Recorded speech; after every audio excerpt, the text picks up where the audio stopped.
Ivo Saseks, dzimis 1958. gada 10. jūlijā Cīrihai. Precējies 11 bērni, 15 mazbērni. Izglītības. Valsts diploms satiksmes līdzekļu mehānikā un gastronomijā. 4 gadu bībeles izglītība. Jau 42 gadus starptautiskais pilnā darba laika bībeles skolotājs ar ap 2000 pierakstītiem mācību priekšlasījumiem visā pasaulē, 9 ģimenes oratorijas. Daži Saseka nodibinājumi sākot ar 1983. gadu. Obaģe – kristīgais rehabilitācijas darbs ar narkomāniem, psihiski slimajiem un alkohola atkarīgajiem. OCG – organiskais Kristus iemiesojums, ticības kustība ar uzsvaru uz organisko praksi. ACK – anticenzūras koalīcija, S&G – rokas avīze, latviski P&P. Klā TV daudz dokumentālo filmu par aktuāliem pasaules notikumiem daudzās valodās. Lion Verlag izdevniecība, Gemeinde Lerdīst, draudzes mācību kalpošana, vairāk kā 20 teoloģisko profesionālo grāmatu, daudz brošūru un traktātu autors. Panorāma filmu, režisors, scenāriju autors un 9 mākslas filmu producents, no tām 3 monumentālās kinofilmas. Sasek TV, daudzu dziesmu un mūzikas produkcijas, mūzikli 9 ģimenes oratorijas, muzikāli uzvedumi ar ģimeni. IFO, starp lineārā pilnanalīze, tulkošanas darbs no grieķu jaunās derības pirmteksta un vēl daudz kā cita. Šodien Ivo runās par tēmu zaudētās tiesības, apvienotais pienākums. Sveicināti, sveicināti visi kopā! Wow! Kāda diena patiesi! Pateicos, ka jūs visi esat šeit. Šodien mums ir patiešām ļoti liela, plaša programma. Es jau iepriekš pateicos visiem referentiem, ka jūs esat šeit, un jūs atkal būsiet pārsteigti. Kāda būs runāšanas kārtība? Es sākšu tūlīt, un tādēļ, ka 2 mūsu referentiem, kas runās pēc manis, uzreiz pēc īsa laika jau atkal ir jārunā citur. Šodien mūsu viesi ir prominenti, izcili, un tūlīt mēs iesāksim ar atrašanās vietas noteikšanu. Ok, esat gatavi? Jā. Tātad mēs apskatām pasaules sabiedrību. Tā viss atrodas nežēlīgo, varas elišu, īstā žņaukšanas tvērienā. Te mūs žņauds, piemēram, finanšu mafija, kara kurinātāju mafija, farmācijas mainstreama, mikroviļņu starojuma mafija un mūs žņauds novērošanas mafija, bez sava gala. Mēs varam runāt par ekonomikas mafiju, izglītības mafiju, mākslas mafiju, reliģijas mafiju un arī par filozofijas mafiju.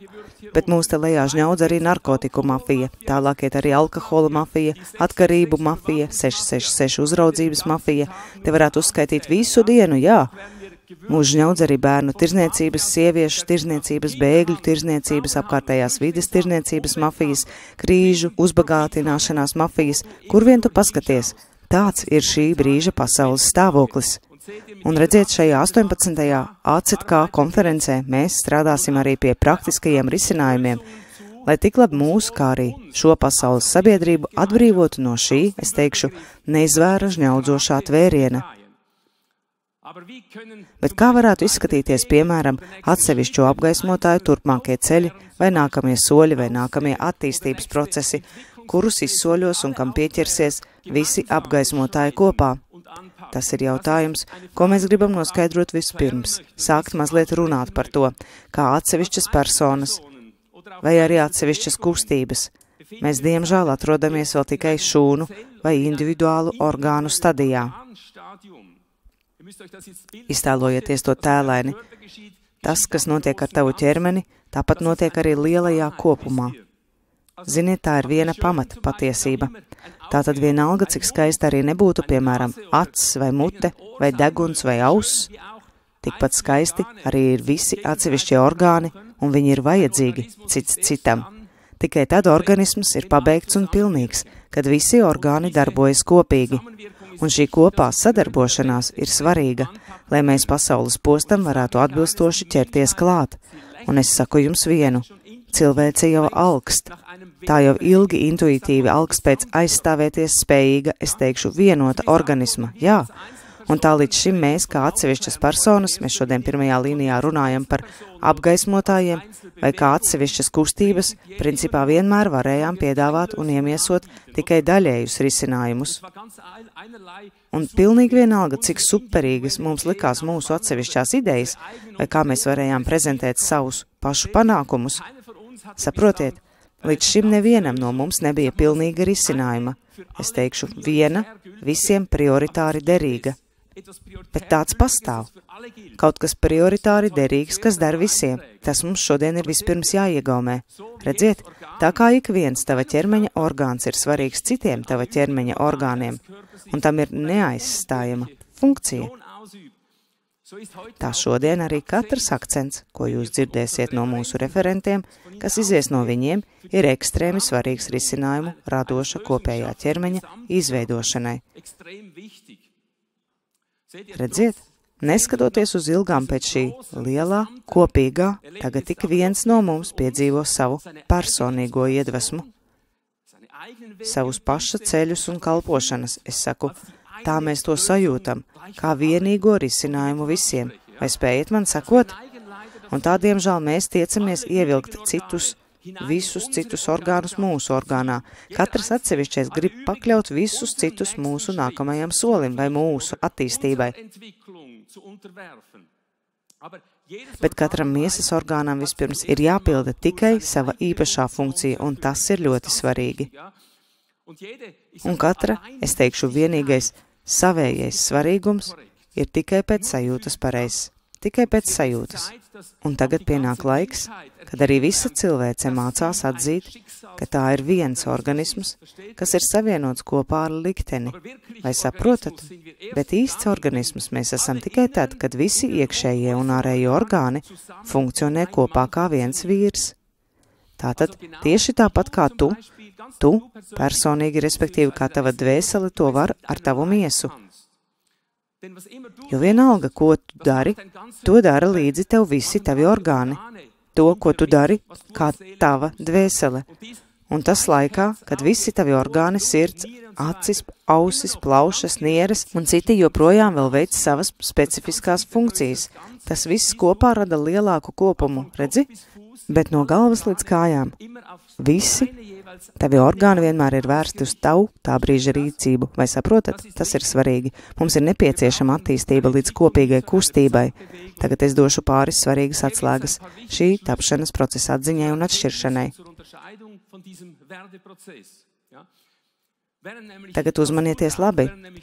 Kamēr tev ir vajadzīgs ik viens no taviem orgāniem, lai tu varētu pareizi dzīvot un funkcionēt, daudzi no taviem orgāniem var pavisam labi iztikt bez tevis. Vai tu to zināji? Tie var funkcionēt arī bez tava organisma aktīvas kopējās koordinācijas. Piemēram, atcerēsimies komas pacientus, vai garīgi slimos, vai tā saucamo smadzeņu nāvi. Redziet, viņi paši kā personas ir gandrīz galīgi ārā no spēles. Taču viņu sirdis, plaušas, nieres, gremošanas orgāni, neskatoties uz to, funkcionē vēl tā, it kā pasaule būtu pilnīgā kārtībā. Bet tā tas vairs nav. Jā. Un ko mēs no tā varam mācīties no šīs bildes? Un es saku, ka pārvaldīt tikai vienu individuālu orgānu funkciju vēl tālu nenozīmē, ka rokā jau ir olas dzeltenums. Tam mums ir jātop skaidram lielā mērogā, jo pat totāli nomirušajiem vēl aug nagi un orgāni, kamēr viņi paši jau sen guļ kapā. Vai saprotat? Un tā, ar to es gribu pateikt, ka nepievilsimies, nemaldināsim paši sevi, uzskatot savā ziņā par pietiekamu to, ka mēs kā individuāli apgaismošanas orgāni jau funkcionējam. Jautājums ir tāds, vai mēs vēl esam atsevišķie orgāni vai jau esam savienoti kopā par vienu ķermeni. Orientēsimies lūdzu vienmēr pēc tā, cik tālu mēs jau esam varējuši kļūt par sinerģisku kopējo kustību un esam funkcionāli iekļaujušies kopīgajā organismā. Kāds ir šo līdzību kopsavilkums, par kuriem es tagad runāju? Neviena apgaismošanas grupa, lai nesajauc savu specifisko eksistenci kā apgaismošanas orgānam ar būšanu par apgaismošanas organismu. Tur ir milzīga atšķirība. Tikai pilnīgi izaudzis organisms kopā ar saviem koherenti kopā strādājošajiem orgāniem var uzsākt savu skrējienu, var sākt iet savu ceļu, sākt pildīt savus darbus. Un tā par to, ko vien mēs te lejā jau esam sasnieguši, mani mīļie, ir jāiet vēl daudz tālāk. Un redziet, tāpat tas funkcionē arī lielajā, augošajā cilvēces organismā. Tik labs starp mums, apgaismotājiem, kā arī visā pasaules sabiedrībā. Tagad es došu kādu praktisku piemēru apgaismošanas orgāniem, tu varētu arī teikt apgaismošanas kustībām, kas tagad tiek kārdinātas pašas izlaust cauri savu lietu, vai respektīvi vismīļāk visu kopējo organismu pārformēt par savu specifisko orgānu. Tāda būtu viņu vēlēšanās. To viņi darītu vislabprātāk, piemēram, preču jeb lietu apmaiņas biedrības. Šobrīd tie ir parādījušies ar visu, kas saistīts ar to. Šīs maiņas biedrības grib izglābt sev dzīvību, un tad tās saka, ak, kaut tikai visi darītu tā kā mēs, un tad viņi iztēlojas, ka viņu maiņas biedrību biznesam būtu jābūt kaut kam, kam vajadzētu būt visā pasaulē.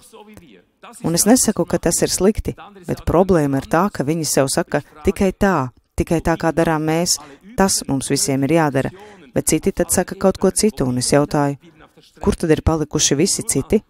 Visas akcijas, visos līmeņos ir vajadzīgas. Kur tās ir palikušas? Tās ir palikušas pusceļā. Padomāsim, piemēram, tikai par vēl neesošo cīņu pret bērnu ļaunu izmantošanas aprindām vai pret Great Reset, totālo atsevināšanu. Un te vēl varētu uzskaitīt tūkstošiem citas problēmas. Tātad pašu aprūpēšanā kā tādā nav nekā slikta, saprotiet, mums visiem vajadzētu par to rūpēties. Taču nekad nevienai pašpalīdzības kustībai vai grupai nevajadzētu justies zināmā mērā kā visam, it kā pēc devīzes, ja tikai visi darītu tikai šo vienu, tad, šādi. Lūdzu, ne jau tā, vienkārši ne tā, tas ir maldu ceļš, ir vajadzīgs kaut kas vairāk, jo caur šo sašaurinājumu iet zudumā laiks un enerģija, kas vajadzīgi, lai apstādinātu visus tos sazvērniekus, kas tuvākajā laikā patiešām ātri grib aizliegt katru autarķiju, vai saprotat? Tas šobrīd ir viņu plānā, viņi grib aizliegt autarķiju, lai jums vairs nebūtu nekādu dārzu un tā tālāk. Tā ir šī cīņa, ir vajadzīgs kas vairāk. Un pēc kā mēs pazīsim, ka patiešām kaut kam ir jākļūst par prioritāti visiem. Un tas nozīmē, ka arī tu visu laiku vairs nepavadīsi ģimenes dārziņā, bet kopā ar citiem iestāsies ierindā kaut kā lielākā labā. Kāda tam būs zīme? Es saku, to atpazīs pēc tā, kad tas viens, kam būs patiešām jābūt derīgam visiem, tiks visu atpazīts kā patiešām nepieciešams. Tā ir tā zīme, un būs tā, ka mēs visi vienkārši zināsim, ka tā tam ir jābūt, ka ir nepieciešams kas augstāks, kaut kas pāri tam, ko es pats daru. Un tā, ka mēs, kā no vienas mutes, tad varēsim teikt, kā es teikšu, tas ir tas, tad mums nebūs vairs nekādu citu jautājumu, tas ir tas, un tad automātiski nebūs vairs arī nekādas pretī spēlēšanas, bet tikai pateicīga aptveršana, ka mūsu visu pienākums ir viens, vai arī mums visiem ir viena prioritāte, un tas tā, kā ir daudz locekļu armijā, ar savstarpēji papildinošiem uzdevumiem un pienākumiem, bet ar mērķtiecīgiem kopīgiem smagumpunktiem, prioritātēm un rīcību. Tātad šodien meklēsim tieši tādu pilnīgo noteiktību, par kādu es te runāju. Šodienas atzīt, kā beigās mēs redzēsim, vai caur šodienas referātiem te kaut kas jau ir varējis izveidoties. Es jums tikai saku, ka daba spiež mūs uz kopīgu izaugšanu, uz kopīgām spējām un uz sinerģisku triecienu spēku, kad visi vēl vairāk sit vienā un tajā pašā virzienā. Ik viens, kas domā, ka viņam ir kaut kas absolūts priekš visiem citiem, ja arī tie būtu mūsu referenti, vienalga, kas tas ir, tas lai argumentē tā, ka mēs visi to viegli uztveram, apmēram tā, kā atziņu, ka gaisma ir absolūti nepieciešama vajadzība visām dzīvajām būtnēm. Tas ir ļoti svarīgi, pateikšu vienu piemēru. Bez puķkāpostiem, apelsīniem, citroniem un citiem augiem cilvēks var izdzīvot bez problēmām, bet bez gaismas nevar. Tas taču mums visiem ir skaidrs, vai ne? Un tas pats dabiski attiecas arī uz visām citām iespējamām jomām. Un neviens vienīgs orgāns nevar izdzīvot arī bez gaisa. Tā mums būtu jābūt skaidram. Tādēļ, kad izbeidzas gaiss, mums visiem ir jāskatās, lai dabūtu gaisu. Jācīnās par to, tas vajadzīgs visiem, sirdī, plaušām, nierēm, vienalga kādiem orgāniem. Mēs varam iztikt, piemēram, bez saspiestā gaisa, bez smaržām, kas strāvo mūsu gaisā. Jau tā kā tā, bet nekādīgi mēs nevaram iztikt bez dzīvā gaisa.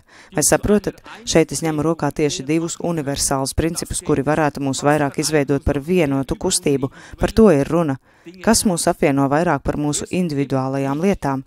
Pirmkārt, gaisma. Jā, tieši tā. Gaisma ir vissvarīgākā. Kad trūks gaismas, tad visiem ir jāiet pie svirām. Tas ir, apgaismošanai ir jākļūst mums par tik ļoti pastāvīgu prioritāti un nepieciešamību, tieši kāda gaismai ir dienā un elektriskajai gaismai naktī, kā tas ir pie mums. Vai saprotat? Tātad, neskatoties uz visu cilvēku dažādību un viņu visdažādākajiem pasākumiem, tomēr visi nepārtraukti ir atkarīgi no vismaz 5 eksistenciālām lietām. Pirmā ir gaisma, tad ēdiens un dzēriens. Un mēs esam atkarīgi no siltuma, apģērba, no laikapstākļu, aizsardzības. Tātad pirmais gaisma, otrais ēdiens, dzēriens, trešais apģērbs, ceturtais siltums un piektais laikapstākļu aizsardzība. Un es saku, kad vien tiek uzbrukts šīm mūsu prioritātēm, mūsu pamatvajadzībām, tad katram atsevišķajam atkarībā no aktuālās situācijas pasaulē, tai atbilstoši vajadzēs atlikt malā savus individuālos pasākumus, jo mēs gribam izdzīvot dabiski, tāds ir nosacījums. Un tieši tagad notiek vispasaules uzbrukums tieši uz tādām visnepieciešamākajām mūsu visu vajadzībām, ievērojiet labi. Caur VF, piemēram, tiek pasludināta visu mūsu īpašumu nolaupīšana, vai tā ir? Caur gāzes, karu, totāla apsildīšanas izbeigšana. Neatlaidīgie chemtraili atkal un atkal aizklāja mums vajadzīgo gaismu, un tas pats ar tavu ģimenes dārziņu un saules paneļiem, vai saproti? Kari un inscenētas pandēmijas draud ar paverdzināšanu un bada postu. Tad prom būs ēšana un dzeršana, vai ne? Caur interneta cenzūru mums aptumšo patiesības gaismu, bez kuras mēs nevaram dzīvot, vai jūs to redzat? Bet līdz ar to mums tiek atraut arī garīgā barība. Un ar nepārtraukto mēdīju kūdīšanu un panikas sēšanu viņi atvelk mums visu sirds siltumu. Jā. Bet siltums ir kaut kas, kas ir vajadzīgs cilvēkam iekšēji un arī ārēji. Un jebkura izprovocētā šķelšana un garīgās atmosfēras sagandēšana sagandē arī mūsu savstarpējo atmosfēru. Vai tā ir? Jā. Tātad mums tiek uzbrukts eksistenciāli, bet atpazītais mērķis aiz visa šī vispasaules terora noteikti ir diktatūra. Jā, tātad nežēlīga īpašumu atsavināšana un visu tautu paverdzināšana. Un redziet, lai novērstu šo nāvīgo plānu, šodien mēs noklausīsimies 6 ACK referātus. Un tagad es gribu sava referāta otro daļu veltīt tēmai, kuru pēc tam tālāk attīstīs tās referents, kas runās pēc manis. Un es lūdzu tagad uzmanieties labi, ko es jums pastāstīšu, jo tagad es gribu atklāt justīcijas jeb tiesvedības noslēpumus. Justīcijas noslēpumus visiem, un es esmu pārliecināts, ka lielākajai daļai no tiem, kas šodien sēž tajā studijā, par šīm lietām nav ne jausmas, kā tās notiek tādā veidā. Bet es jums pastāstīšu stāstu, kā es nonācu līdz tam, ko es tagad stāstīšu. Jā, tātad jūs zināt, ka mani mainstreama mēdīji vajā jau gadu desmitiem, jā? Un kā tas sevišķi intensīvas diskriminēšanas fāzē, es saņēmu vēstuli no kāda tiesneša, kāda Šveices tiesneša. Tā bija ļoti gara vēstuli, bet nē. Tie nebija nekādi tiesas akti, nekāda sūdzība vai tam līdzīgi. Drīzāk tas bija, kas gluži pretējs. Šis Šveices tiesnesis jau ilgāku laiku bija novērojis mēdīju kūdīšanu pret mani, un tad aiz tīrās intereses bija sācis pats to pētīt. Kad tad atkal bija sasniegts manis, OCG un arī ACK un klātēvē diskriminēšanas augstākais punkts, šis tiesnesis izrādīja līdzjūtību. Bet tas nebija tikai tādēļ, ka man gāja tik draņķīgi. Šādi notikumi jau bija viņa dienišķā maize, jūs jau to saprotat. Šo tiesneša iejaukšanos pamudināja viņa zināšana, cik lielās briesmās es atrodos, nospriegot kaut kādu tiesas procesu. Es teikšu, izciestā netaisnība būtu bijusi tīrais sniegs, bet šos procesus, tiesas, es katrā ziņā zaudētu. Jā, un es domāju, lai mani pasargātu vēl no papildus vilšanās, viņš man uz vairākām A4 lapām sīki izskaidroja, kā faktiski funkcionē tās sauktās tiesības. Un pēc kādiem principiem vispār notiek tiesas spriešana. Un es jums saku, lasot to vēstuli, es jutos kā mazs zēns, kam pieaugušais ar smagu sirdi izskaidro, kādēļ patiesībā Ziemassvētku vecīša vispār nav. Jā, tik tālu bija mans personīgais stāsts. Bet tagad līdzīgs scenārijs atkārtojās starptautiskajā līmenī, un proti kopā ar jums. Jā. Tieši ar jums kopā ar brīvajiem, apgaismotājiem un kopā ar visiem mēdīju pātagotajiem, demonstrantiem, ar lockdownu kaitējumu izcietušajām tautām un tam līdzīgi. Vai zināt? Neskatoties uz gandrīz 20 000 apgaismojošajiem raidījumiem, jau tikai caur Klāt TV par visiem iespējamajiem noziegumiem pret cilvēci justīcija nepakustās nemaz.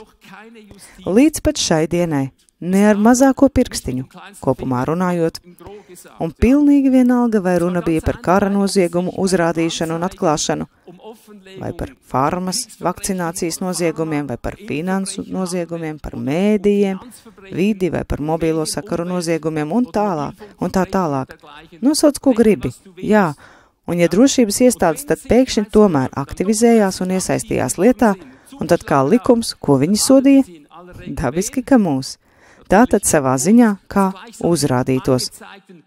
Sodīja nevis kā uzrādītos ugunsgrēka izraisītājus, bet gan kā tos, kas bija uzrādījuši ugunsgrēku, kā atklājējus. Vai saprotat? Tas ir vienkārši neaptverams, briesmīgs posts.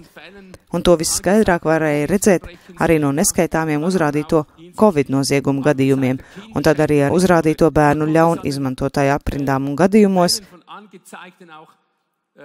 To varēja redzēt arī uzrādīto slepeno biedrību aktieru gadījumos līdz pat sātanisko rituālu, slepkavu saudzēšanai un tā tālāk.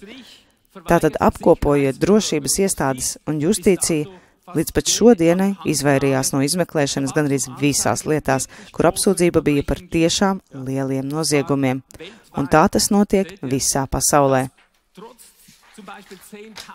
Vai redzat? Un tas neskatoties uz, piemēram, 10 000 darba ietilpīgiem pierādījumu pētījumiem, neskatoties uz 100 000 apsūdzību, iesniegtu pret paskaidrojumu, arī neskatoties uz neskaitāmām petīcijām, iniciatīvām, demonstrācijām un tā tālāk. Apkopojot, neviena drošības iestāde pamatojoties uz visu šo nav izkustējusies. Redziet, te bija vēl daudz vairāk, te bija grāmatas, dokumentālās filmas, te bija intervijas un tā tālāk, un tas viss nav devis neko. Un arī neskaitāmie traktāti un intervijas ar profesionāli kompetentiem, neatkarīgiem apgaismotājiem. Te es varētu turpināt vai visu dienu. Justīcija nesatraucās par šo lielo, tagad jau visas pasaules jautājumu. Kādēļ tad justīcija neko neuzsāk pret to visu? Uzmanību. Man nesen pēkšņi atbilde burtiski iekrita klēpī.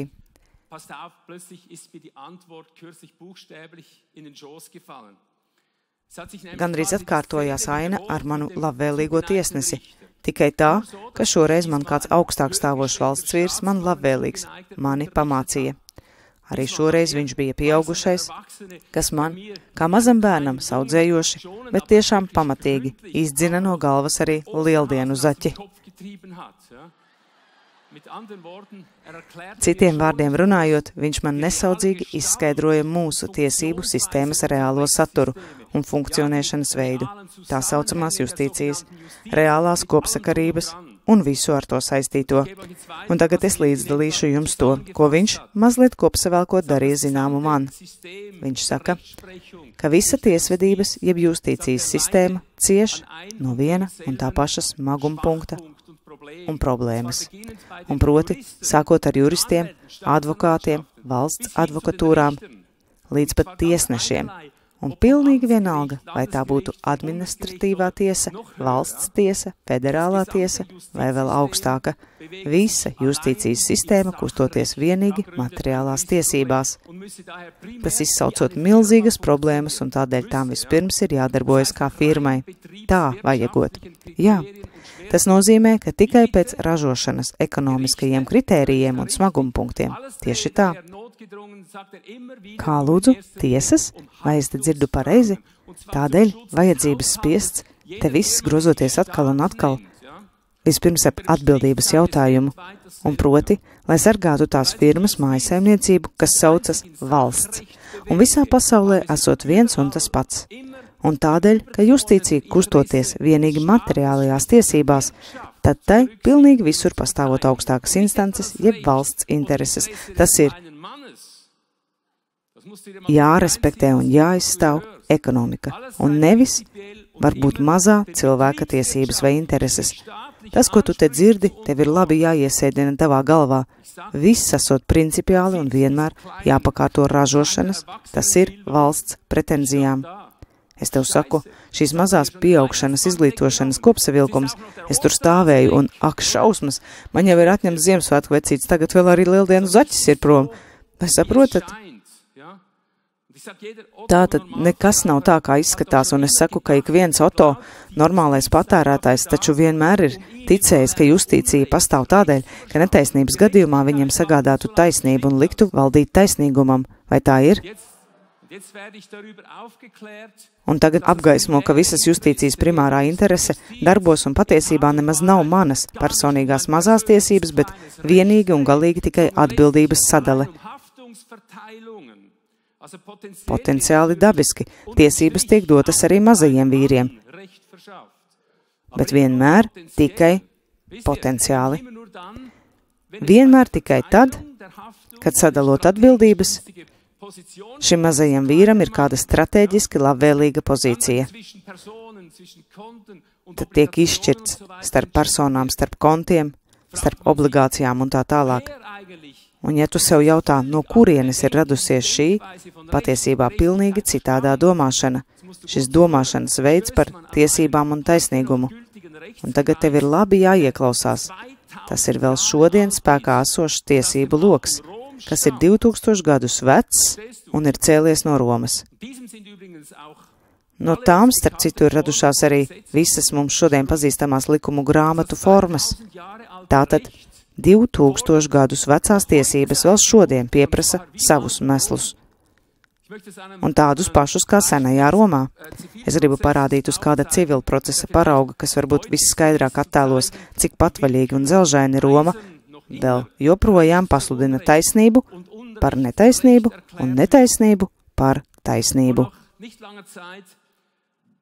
Un vēl pirms neilga laika mums par kādu tiesas gadījumu mati bija sacēlušies stāvus. Kas tur notika?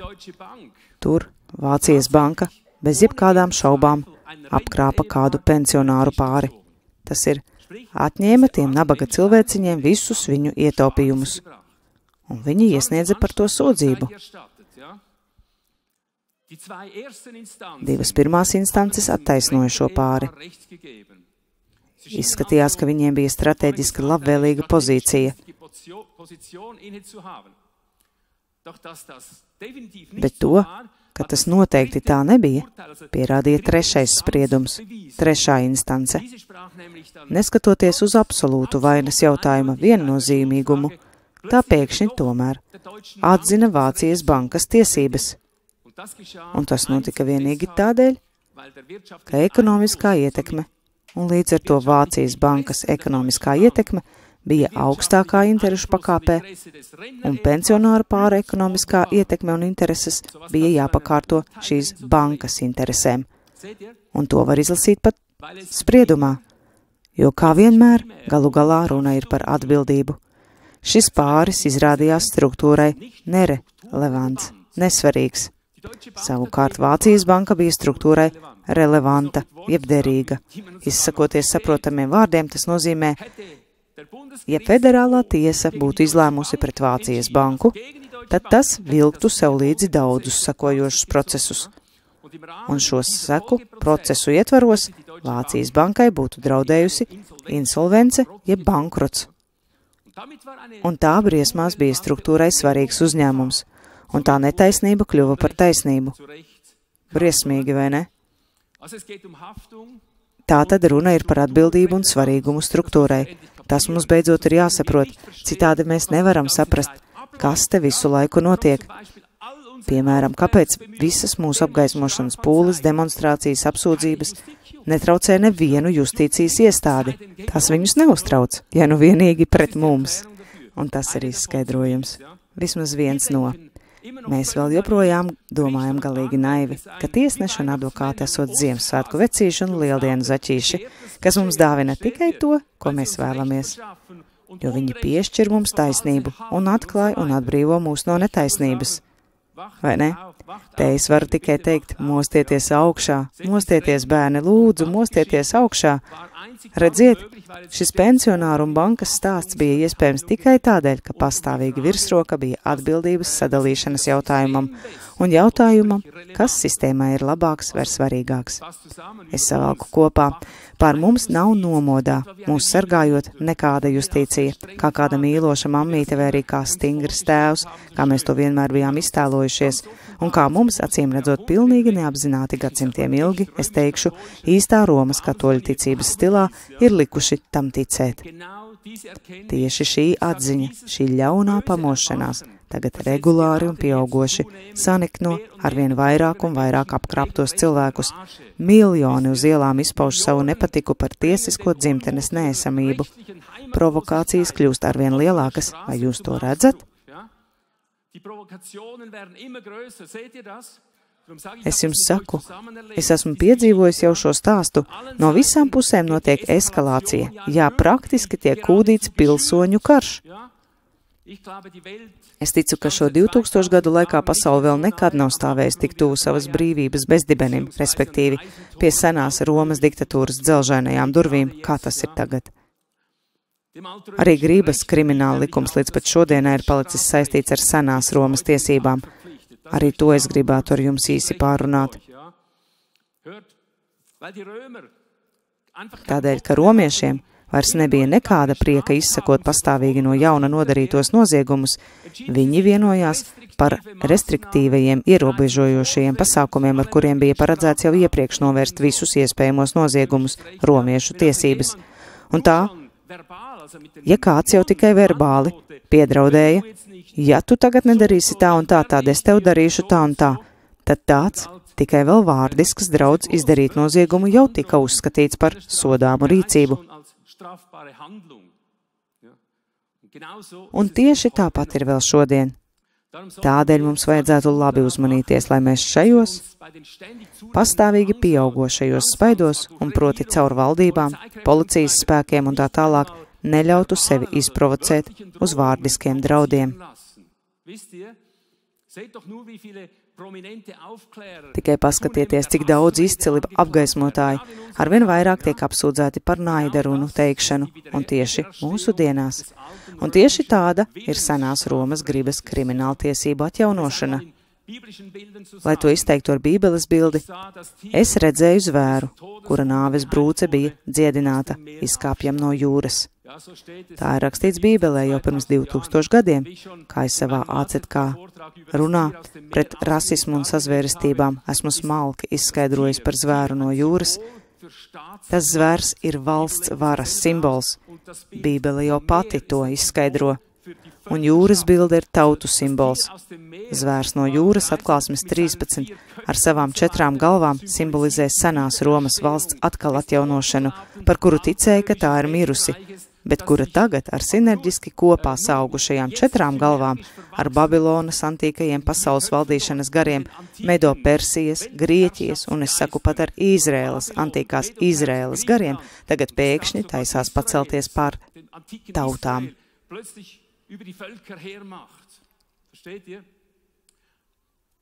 Visas detaļas par to jūs atradīsiet manis pieminētajā raidījumā. Es uzsveru šajā vietā vēlreiz, ka ir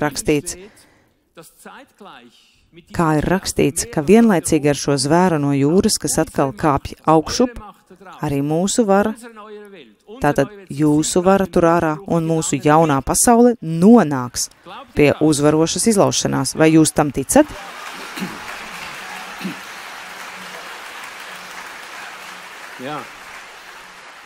Redziet, mēs visi esam neatsaucami paredzēti tam, ar pavēlēšanu dabūt visus šos atkal augšup kāpjošos pasaules kundzības garus zem mūsu kājām. Un es saku pavisam noteikti, ja mēs to darīsim, tad visas debesis pavisam noteikti ar savu svaru stāvēs aiz mums un īstenos to, ko mēs te lejā pavēlam. Bet tikai tad, ja mēs drosmīgi un nesatricināmi stipri noturēsimies savā uzvaras noskaņojumā. Bet tagad atkal atpakaļ pie senās Romas daudz valstu pasaules, kas tieši mūsu dienās grib svinēt savu renesansi, jeb atjaunošanos. Es vēlreiz īsi satveršu kopā tikko izstāstīto. Jebkuras justīcijas primārā interese galu galā grozās ne ap ko citu, kā ap atbildības sadalīšanu starp personām, kontiem un, teiksim, obligācijām. Uz tāda pamata funkcionē visi advokāti, arī valsts advokāti, tiesneši un tā tālāk, kā privāti biznesa cilvēki. Ja advokāti vai valsts advokāti izkalkulē nepareizi, tad tas nozīmē, ka viņi paši atbild par savām kļūdām. Viņi bankrotē, uzreiz neizbēgami viņiem atņem arī licenci. Ja tiesnesis no advokāta vai valsts advokāta pieņem sliktu gadījumu, tas ir apsūdzētajam noziedzniekam nav naudas atlīdzināšanai, tad atbildība automātiski krīt atpakaļ uz to, kas ir nepareizi izkalkulējis. Vienkārši bizness. Tāds pats kā jebkurš cits. Tā, ka dabiski neviens tiesnesis šai pasaulē negribēs privāti atbildēt par tik lielu risku, jo viņu apdrošina viņa darba devējs, atbilstoši viņa tiesneša stāvoklim. Viņa tiesneša tērps ir viņa amats, viņš ir amatpersona. Netieši ik viens tiesnesis ir valsts kalpotājs, bet viņa amats ir no kādas juridiskas iestādes, kas funkcionē pārvalstiski. Par to tūlīt vairāk. Bet tiklīdz ikreiz ierobežotā tiesneša ražošanas apdrošināšana neveiksmes gadījumā ir nepietiekama, apdrošināšana automātiski krīt uz valsti, tas ir uz mums, dabiski. Kā vienmēr viss krīt atpakaļ uz nosiņojošo tautu. Taču, lai novērstu šo pēdējo šausmu scenāriju, tiklab tiesneši, kā arī valstis, apdrošināja tā firma, kurai piederēja visa jurisdikcija. Kas gan varētu apdrošināt valsti, ja tās, it kā tāpat nomātie justīcijas ierēģi, finansiāli ietu kaput uz bankrotu? Tāds ir jautājums. Vai tā varētu būt Cīrihas apdrošināšana, vai Winterthur, vai Swiss Re? Vai kas? Nē. Kā mūsu tiesvedības ģenētiskais ceļojums ļauj saskatīt, tad jurisdikcija gadsimtiem ilgi līdz pavisam nesenam brīdim ir bijusi vienīgi Vatikāna rokās.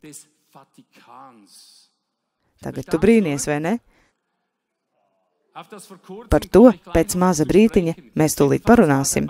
Katrā ziņā Vatikāns bija likumu izdevējs, tiesnešus nozīmētājs un tā tālāk.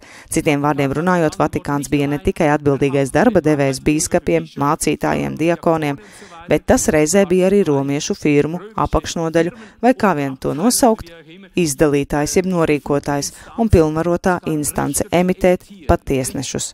Tas ir izdot tiesnešus kā pilnvarotas personas uz tiesneša amatu. Un es teikšu, kas maksā, tas kā likums valda. Un tas ir tas punkts. Un tādēļ no Vatikāna ir radušies arī neskaitāmi tiesvedības darba likumu kodeksi. Sākotnēji dabiski tie bija iekrāsoti ārkārtīgi reliģiozi, bet neskatoties uz to, viss nenovēršami bija vērsts tikai un vienīgi uz Vatikāna interešu īstenošanu. Un tādēļ, ka vēl joprojām ir spēkā romiešu tiesības, visas justīcijas personas galu galā, es saku, de jure, ir Vatikāna firmas darbinieki, un tā tas notiek. Tādēļ Vatikāns arī atbild par saviem darbiniekiem.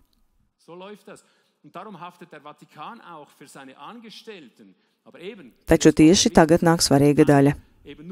Uzmanieties! Vatikāns atbild tikai ierobežoti. Tātad nevis Cīrihas apdrošināšana, bet var teikt Vatikāna apdrošināšana vēl līdz nesenam laikam bija otrā lielākā visu krāsu tiesnešu apdrošināšana un tā tālāk. Un vispirms jau augsta ranga tiesnešu galā netikšanas dēļ, tagad sodu summas ļoti vienkārši varēja sasniegt miljonus vai pat miljardus, varbūt piemēram ekstrēmi augstu apsūdzības summu gadījumā, kā piemēram slepkavību gadījumi, un tiesnešu rīcībā esošās bonda summas, jeb apdrošināšanas summas, ar citiem vārdiem runājot, varēja pavisam ātri nepietikt, un tas mūsu laikā notika visam pa priekšu. Tādā gadījumā pēdējā apdrošināšana automātiski tiktu uzkrauta valstīm, tas ir mums, kā vienmēr neko nezinošajiem pilsoņiem. Kā vienmēr visā, kā to ļoti skaidri parādīja arī pēdējā finansu krīze ar saviem piespiestajiem lockdowniem. Bet tagad tas nāk, uzmanieties, tagad nāk vēl kaut kas. 2013. gada 1. septembrī Vatikāns pēkšņi atkāpās no šīs apdrošināšanas. Tas bija tas dīvainais pāvesta pasludinājums, ko rakstīja 2013. gada 1. jūlijā avīžu virsrakstos. Šī apdrošināšanas atcelšana tiesnešiem visur uzreiz tika interpretēta kā imunitātes atcelšana tiesnešiem un valsts advokātiem. Arī mēs domājām tāpat, taču tā bija fundamentāla kļūda. Vatikāns tikai atteicās no apdrošināšanas, bet tagad šajā apzināti izsauktajā vispasaules krīzē, kurā mēs šobrīd atrodamies, un kas kļūst arvien draudīgāka, tagad viens otram pretī stāv divi vienādi svarīgi jautājumi, kas skar šo pāvesta un Vatikāna atkāpšanos. Pirmais jautājums. Vai te kapteinis, apdrošināšanas kapteinis kā pirmais, bēg no grimstošā kuģa, lai izvairītos no uznākošajiem finanšu skandāliem un no visiem tiem procesiem, kas tagad nāks? Vai kapteinis jau ir kuģi pametis? Tas ir pirmais jautājums. Vai otrā perspektīva, par kuru mēs jautājam, ar tieši tādām pašām tiesībām? Vai varbūt Vatikāns tika slepeni nomests no augstā kumeļa, kā varbūt pēdējais pāvests? To, ka tas nebija brīvprātīgi, zina katrs, kas mazliet kaut ko saprot. Redziet, šis Vatikāns nu jau gadsimtiem ilgi kopā ar savu baznīcu ir jājis uz šī zvēra, kas ir slepenā Romas impērija, un pret tā gribu. Vai saprotat? Tieši šo otro scenāriju atbalsta Bībele. Tā runā par to, un pirms 2000 gadiem tā skaidri pravieto Atklāsmes 17:16. Visas tur izmantotās bildes un simboli atspoguļo tieši Vatikānu ar tās romisko baznīcu, un tas atkal no jūras izkāpjošais zvērs ar 4 galvām un tā tālāk. Tajā tekstā nomet savu jājēju zemē. Tā Bābele nenokāpj labprātīgi zemē, tā neatkāpjas labprātīgi, viņa tiek nomesta, tā tur ir teikts, un tādēļ es esmu par to otro versiju. Viņa tiek nomesta, esot netikles tēlā, kā viņu attēlo Atklāsmes grāmata. Viņa tiek nomesta no zvēra muguras, un tas zvērs viņu nomet, lai viņu pilnīgi izlaupītu un nesaudzīgi iznīcinātu. Izlaupīšana tur ir liela tēma. Redziet, tieši tāda lieta mūsu dienās jau ir atklāti sākusi parādīties Romas katoliskajā reliģijā. Kā pasaulē tagad ies tālāk ar to Vatikānu vai New World Order, jeb Great Reset, kam Vatikāns ir sāncensis?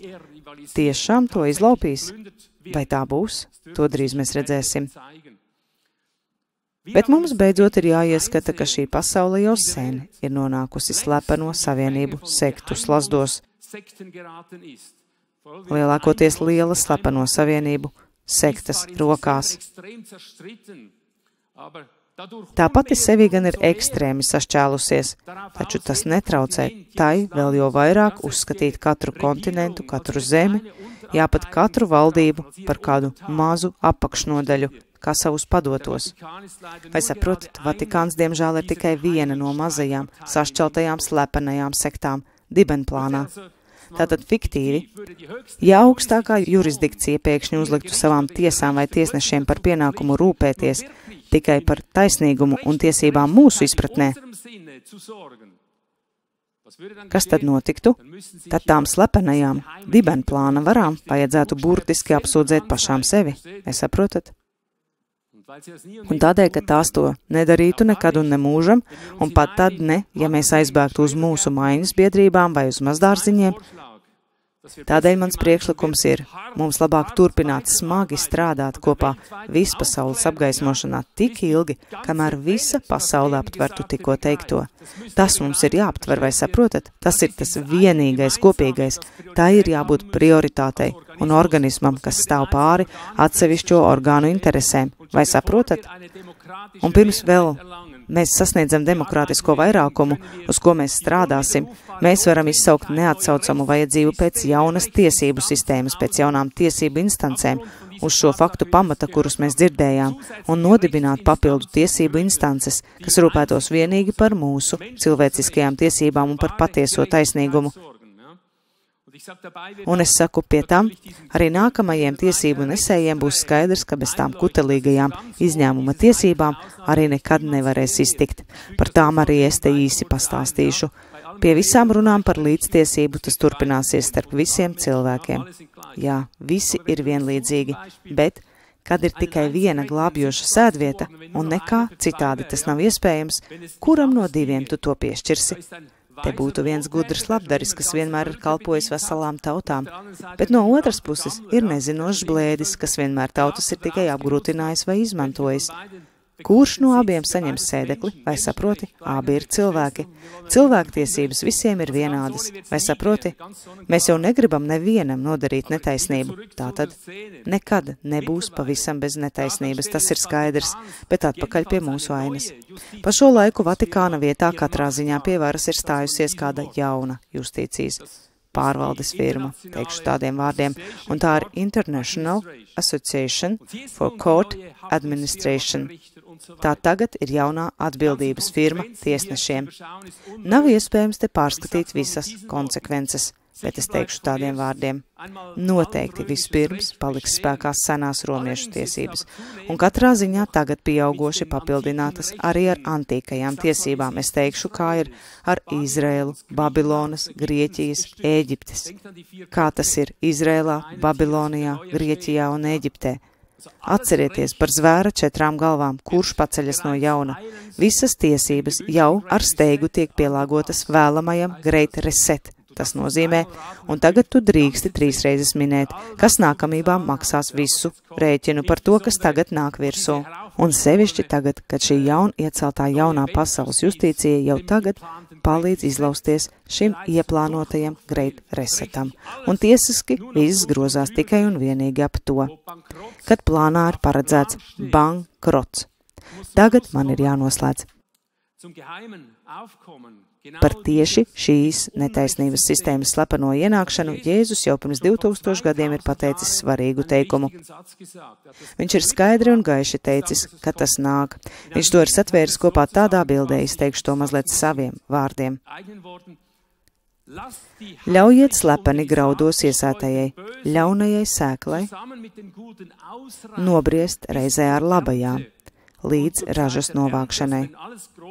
Un ražas laikā, tātad, kad viss būs izaudzis liels, tātad abas puses, tad es teikšu pļāvējiem, vispirms salasiet kopā nezāles un sasieniet tās kūlīšos, lai tās sadedzinātu. Tās ir bildes, bet kviešus salasiet manā šķūnītī. Manā šķūnī, Mateja 13:30. Kā pēdējo es gribētu teikt, tie pļāvēji tur, es domāju, tie esam mēs, jūs, mēs visi, tur ārā un iekšā, mēs visi kopā, jūs drosmīgi apgaismotāji, kopā ar visiem debesu pulkiem. Jā.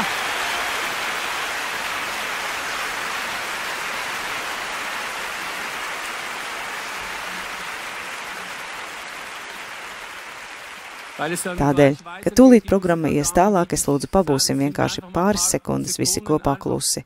Pavisam īsu klusēšanas minūti, lai tas tā īsti iegrimst, un tad tūlīt uzstāsies nākamais referents.